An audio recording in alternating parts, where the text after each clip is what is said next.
ओम जयंती मंगला काली भद्रकाली कपालिनी दुर्गा क्षमा शिवा धात्री स्वाहा स्वधा नमोस्तुते। ओम दुर्म दुर्गाय नमः। शास्त्रों में इस प्रकार का वर्णन आता है कि माँ भगवती जगदम्बा चैत्र मास की शुक्ल पक्ष की प्रतिपदा तिथि पर इस धरती पर आती हैं और चैत्र मास की शुक्ल पक्ष की नवमी तिथि पर इस धरती लोक से वापस देवी लोक में चली जाती हैं। और जो ये 9 दिन और 9 रात्रि होती हैं इन्हें हम नवरात्रि के नाम से जानते हैं। और चैत्र मास की शुक्ल पक्ष की प्रतिपदा तिथि के दिन मां भगवती जगदम्बा को अपने घर में विराजित किया जाता है। घर में चौकी लगाई जाती है और घर को साफ सुथरा करके मां दुर्गा को विराजित करके विधि विधान से पूजा प्रारंभ होती है। और पूरे 9 दिनों तक माँ दुर्गा के 9 स्वरूपों की हम आराधना करते हैं। प्रथम शैलपुत्री च, द्वितीयम ब्रह्मचारिणी, तृतीयम चंद्र घंटेति कुसुमांडति, चतुर्थकम पंचम स्कंद मातेति, छठम कात्यायनीति च, सप्तम कालरात्रिति महागौरी, षष्ठम नवम सिद्धिदात्री च नवम दुर्गा। प्रकृति तो माँ दुर्गा के ये 9 स्वरूप हैं जिनकी आराधना हम करते हैं नवरात्रि के 9 दिनों में। और जो भी भक्त नवरात्रि के 9 दिनों में विधि विधान से श्रद्धा भाव से सच्चे मन से माँ की आराधना करते हैं उनके जीवन की समस्त बाधाएं माँ हर लेती हैं, समस्त कामनाएं पूर्ण कर देती हैं और ऐसे भक्तों पर माँ की विशेष कृपा सदैव बनी रहती है।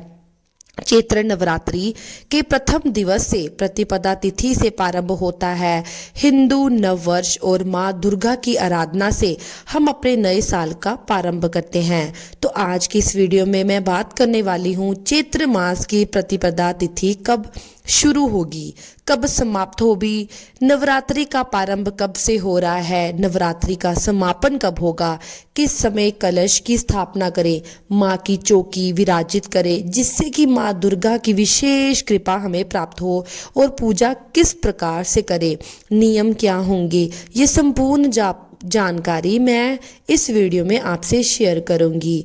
तो इस वीडियो को अंत तक जरूर देखें। अगर अच्छी लगे तो लाइक जरूर कीजिए क्योंकि आपके लाइक और कमेंट्स बहुत ज़रूरी होते हैं। ये हमें मोटिवेशन देते हैं ताकि हम आपके लिए ऐसी और जानकारी एकत्रित करके आपके सामने वीडियो लेके आएँ। तो मैं बात करती हूँ चैत्र मास की शुक्ल पक्ष की प्रतिपदा तिथि कब प्रारंभ होगी, कब समाप्त होगी।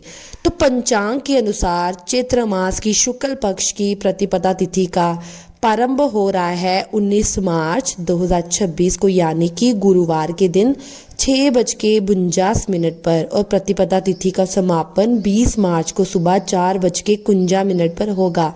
तो ऐसे में 19 मार्च 2026 यानी कि गुरुवार से चैत्र मास की नवरात्रि का शुभ आरंभ हो रहा है। और 19 मार्च 2026 से ही नव वर्ष का प्रारंभ हो रहा है, अर्थात हिंदू नव वर्ष का प्रारंभ 19 मार्च 2026 से होगा। अब जानते हैं नवरात्रि के पहले दिन कलश की स्थापना करने का शुभ मुहूर्त क्या है। तो इस बार नवरात्रि में कलश की स्थापना करने के 2 शुभ मुहूर्त आ रहे हैं।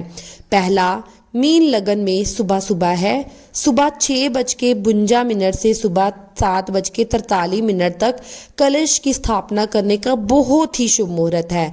और अगर आप किसी भी कारणवश इस मुहूर्त में कलश की स्थापना नहीं कर पाते तो दूसरा शुभ मुहूर्त है अभिजीत मुहूर्त, जो दोपहर 12:05 से दोपहर 12:53 तक प्राप्त होगा।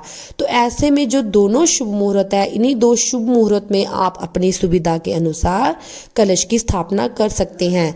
इस बार नवरात्रि पूरे 9 दिनों की है, जैसे कि 19 मार्च से अगर नवरात्रि का आरंभ हो रहा है तो नवरात्रि का समापन हो रहा है 27 मार्च 2026 को, और 26 मार्च को महाअष्टमी है, दुर्गा अष्टमी। 27 मार्च को नवमी तिथि है, रामनवमी माँ सिद्धिदात्री की पूजा और भगवान श्री राम का जन्मोत्सव। और 28 मार्च 2026 को यानी शनिवार के दिन नवरात्रि व्रत के पारण का दिन है।